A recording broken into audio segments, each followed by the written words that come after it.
Bonjour, nous allons commencer à dessiner un bâtiment en plan. Donc ce sera un bâtiment L.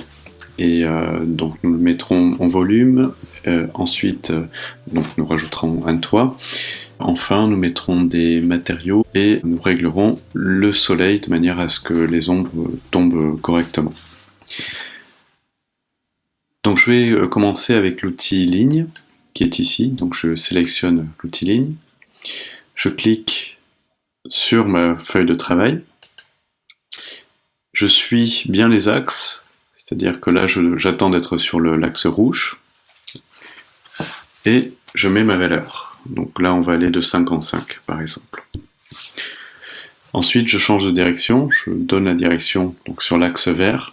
Ici donc vous voyez qu'il se magnétise sur cet axe. 5, entrée. Donc toujours valider vos valeurs.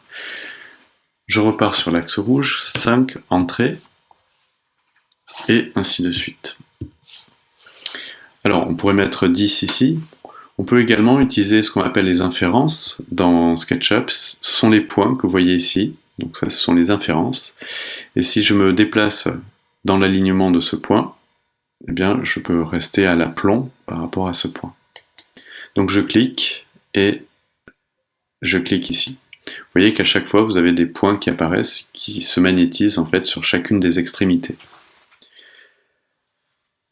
Je vais passer cet élément en volume. Alors vous voyez que j'ai fermé cette surface, donc cette surface va pouvoir être mise en volume avec l'outil pousser-tirer de SketchUp. Alors pour voir ce que je fais, je vais basculer en vue 3D. Je vais utiliser cette icône-ci qui me permet de passer en vue ISO. Donc là, j'ai basculé mon espace 3D. J'utilise l'outil pousser-tirer. Donc je clique dessus. Donc je clique sur ma surface. Et ensuite, je déplace mon curseur vers le haut et je mets une valeur. 5, entrée. Donc là, j'ai l'ébauche de ce qui sera mon futur bâtiment en L. Je vais commencer par créer l'épaisseur de mes murs, ici. Alors, je tourne ma molette pour m'approcher. Vous voyez, on tourne la molette pour s'éloigner ou s'approcher du bâtiment. Je prends l'outil décalage, qui est ici. Et le principe, c'est qu'on va pouvoir sélectionner une surface et décaler toutes ces arêtes qui sont présentes ici. Donc je clique sans maintenir appuyé et je me déplace soit vers l'intérieur, soit vers l'extérieur. Donc là, en l'occurrence, c'est vers l'intérieur que je situe mon arête et je mets une valeur, 0,3. Je valide. À chaque fois que vous mettez une valeur, vous validez. Je prends encore une fois l'outil appuyer-tirer. Je clique sur la surface.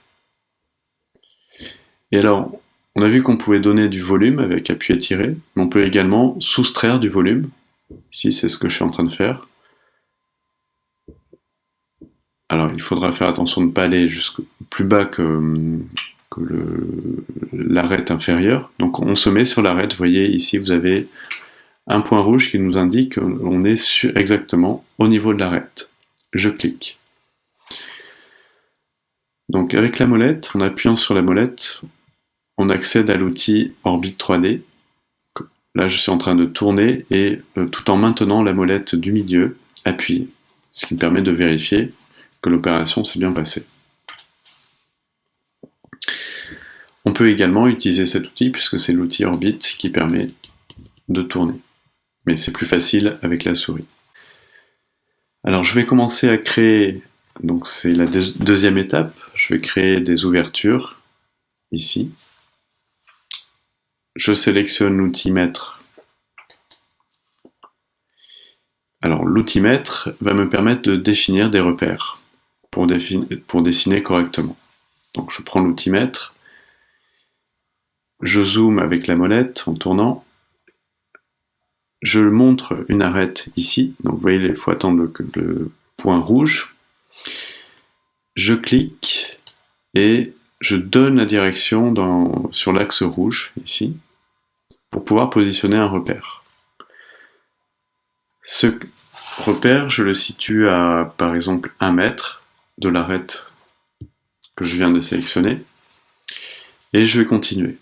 Donc je repars de mon repère, je clique, je donne la direction, et je vais dire encore 1 mètre ici.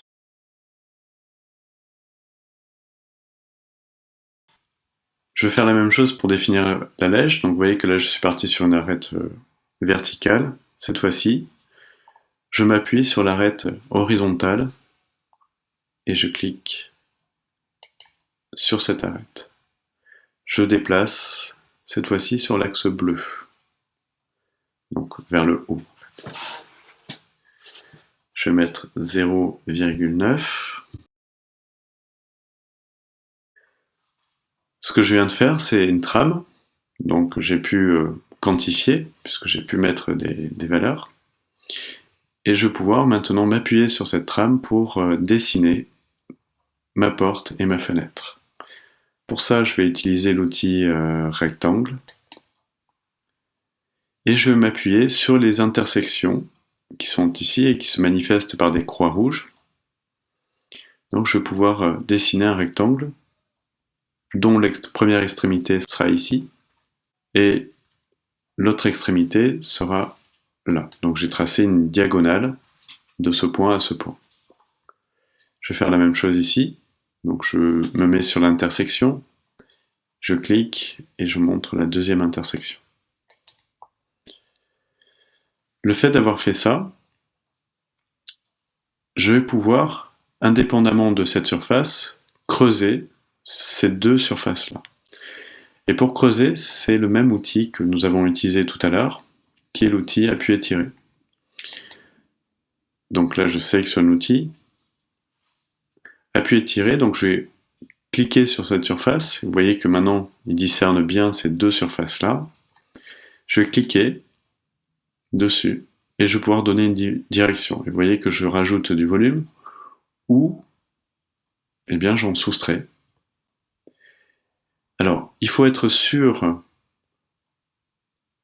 d'être au niveau du nu intérieur du mur, ici. Alors, je vais m'approcher un peu et je vais attendre le message sur la face qui m'indique que je suis bien arrivé à l'arrière, ici. On peut faire autrement.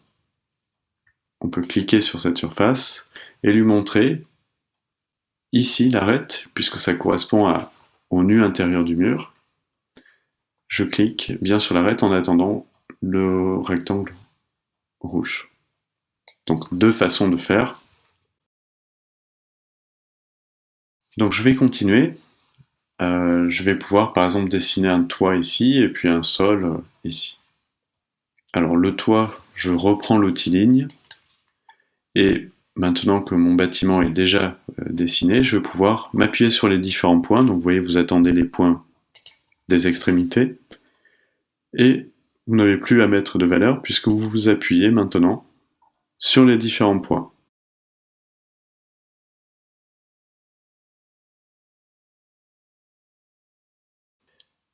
Je vais créer un sol, donc là je vais tracer un grand rectangle, donc on aurait pu faire la même chose pour faire le sol du bâtiment ici.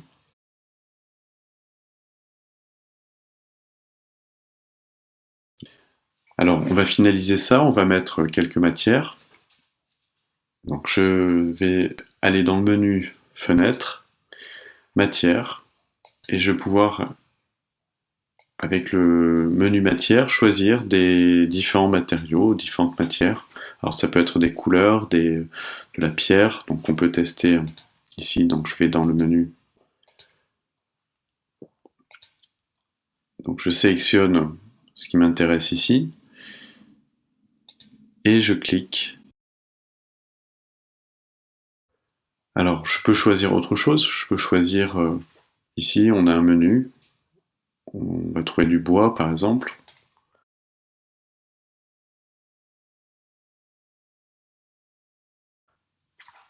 Voilà. Très simplement, vous pouvez donc coloriser rapidement votre modèle 3D. Alors, Vous voyez apparaître ici des ombres. Alors ces ombres, par défaut, elles ne sont pas activées. C'est dans le menu affichage ici, vous allez trouver la possibilité d'activer ou de désactiver des ombres. Donc là, pour activer, affichage, les ombres. On clique sur ombre ici.